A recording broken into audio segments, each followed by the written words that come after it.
ভিডিওটা শুনেন, এটা খুব মূল্যবান আলোচনা করেছেন উনি, শুনেন। 28 জুলাই 2022 বাংলাদেশ ন্যাশনাল পার্টি অর্থাৎ বিএনপি বিদ্যুতের লোডশেডিং সম্পর্কে তাদের অফিসিয়াল ফেসবুকে একটা পোস্ট দেয়, যেখানে লেখে বিদ্যুতের লোডশেডিং ও জ্বালানি খাতে অব্যবস্থাপনার প্রতিবাদে ঢাকা মহানগর উত্তর বিএনপির বিক্ষোভ সমাবেশ।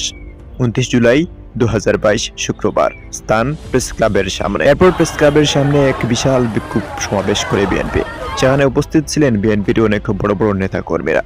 তারা পর্যায়ক্রমে এমন বক্তব্য দেন যেন আওয়ামী সরকার লোডশেডিং করাচ্ছে, বিএনপি ক্ষমতায় থাকলে তা হতোই না। এখানেই শেষ নয়।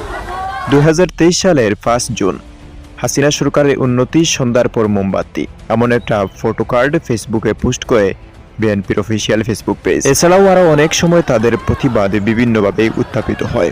প্রতিবাদ করলেও জনগণের তেমন কোনো উপকার হয়নি।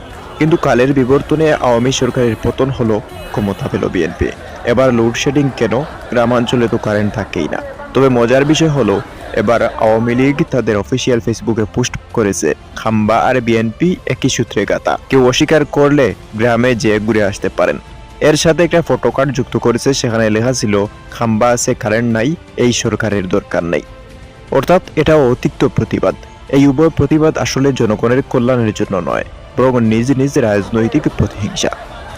ফেসবুক পোস্ট কিংবা বিক্ষোভ মিছিল এগুলো মানুষের কোনো ভাগ্য পরিবর্তন করতে পারে না, বরং দিন শেষে লোডশেডিংয়ে অতিষ্ঠ হয়ে জনজীবন বিপর্যস্ত। এটার স্থায়ী সমাধানের জন্য কেউ চিন্তাও করে না, শুধুমাত্র একে অপরকে দোষারোপ ছাড়া।